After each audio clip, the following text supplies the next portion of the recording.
नमः संस्कृताय। तो हम लोग हल संधि पढ़ रहे हैं।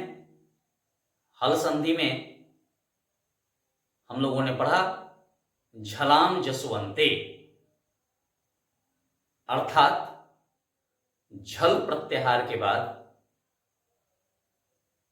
से अंत होने वाले अगर पद हों तो वहां जस प्रत्याहार हो जाता है, अर्थात प्रथम वर्ण का तृतीय वर्ण हो जाता है।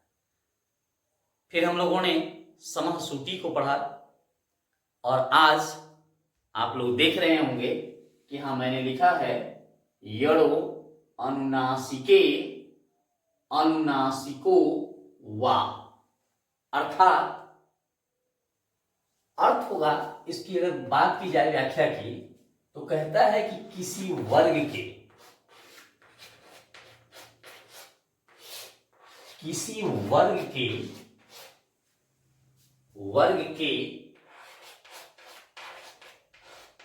प्रथम वर्ण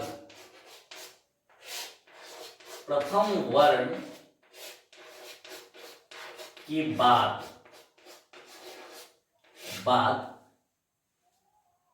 किसी वर्ग का पंचम वर्ण आता है, बाद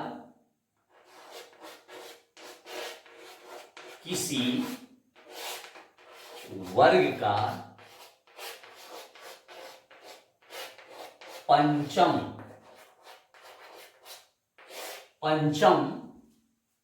वर्ण आता है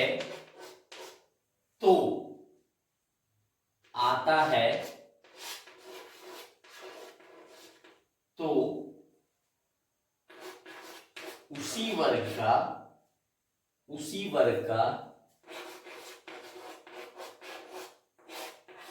उसी वर्ग का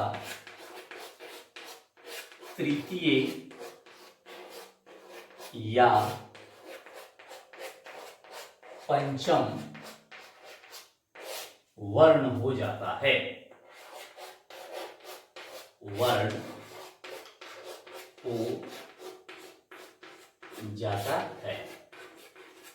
हो जाता है जैसे देखेंगे किसी वर्ग के प्रथम वर्ण के बाद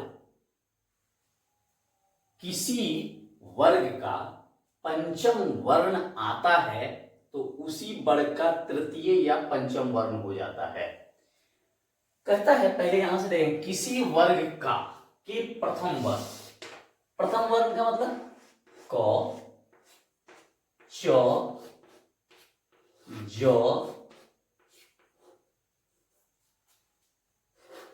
ट और ज नहीं, ट त और फ। इसके बाद में यहां तक हो गया प्रथम वर्ण के बाद किसी वर्ग का पंचम वर्ण।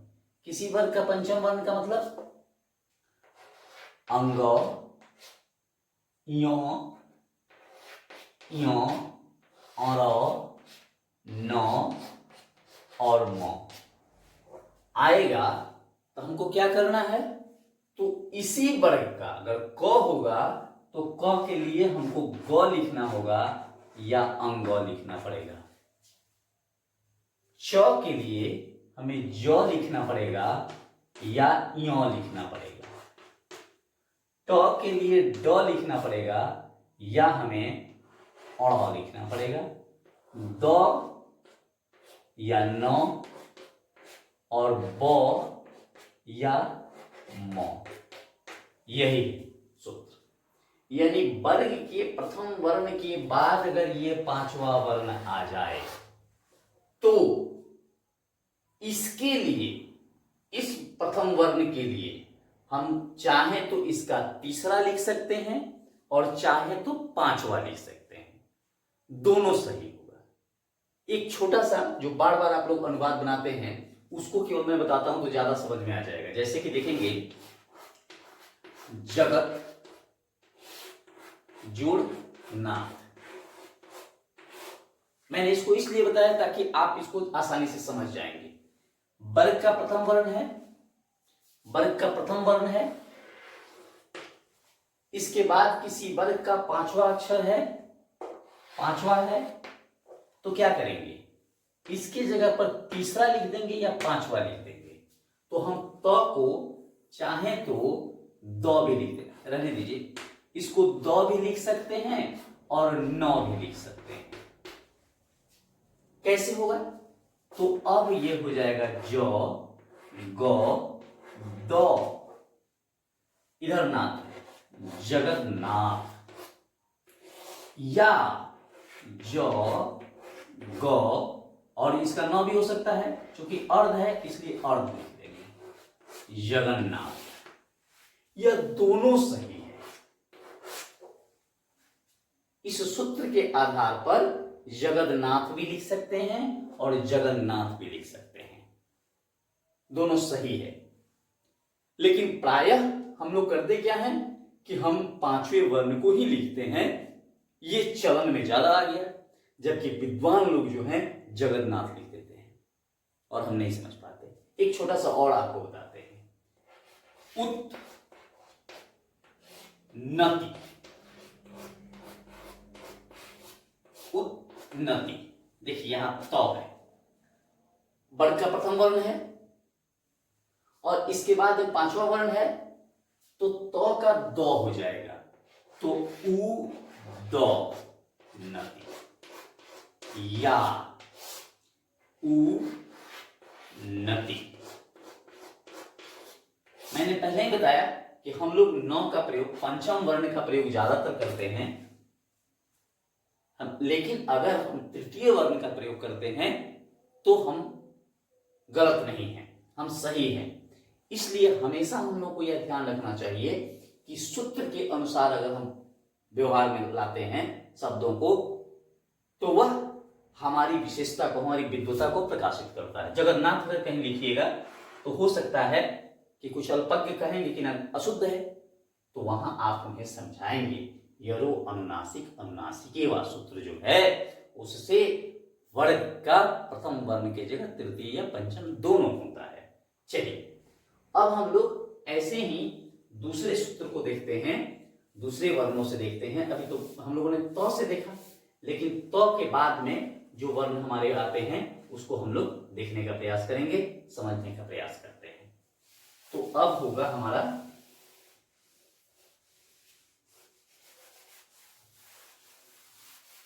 यहां हमारा गौ है, क का गौ होता है या अंगौ होता है। अब हम लोग करेंगे कि जैसे लिखते हैं वाक, वाक जोड़ मैं। अब देखिए वर्ग का प्रथम वर्ण है, इसके बाद पांचवा वर्ण है, तो क का क्या होगा, गौ हो जाएगा, तो वा गौ म य, या वा अंगौ म य, दोनों सही है, दोनों हमारा सही है। उसी प्रकार से हम लोग लिखेंगे, तो का तो मैंने बना ही दिया है, फिर भी आपको बताते हैं, श ट सट हो गया और मुख लिख देते हैं, मुख। अब देखेंगे हम लोग ये वर्ग का क्या है, पहला वर्ण और इसके बाद में पांचवा वर्ण है, तो ट का ड भी लिख सकते हैं और अंगौ भी लिख सकते हैं। तो हम लोग क्या लिखेंगे, षड्मुख या सम्मुख, दोनों जो हैं ये हमारे सार्थक हैं, इसमें कहीं कुछ गलत नहीं है। अब इसी प्रकार से हम लोग यरो अनुनासिक, अनुनासिके वा सूत्र को समझ गए होंगे, इसमें कहीं कोई असुविधा नहीं होगी। तो फिर हम लोग मिलते हैं अगले वीडियोस में, तब तक के लिए नमो नमः, धन्यवाद।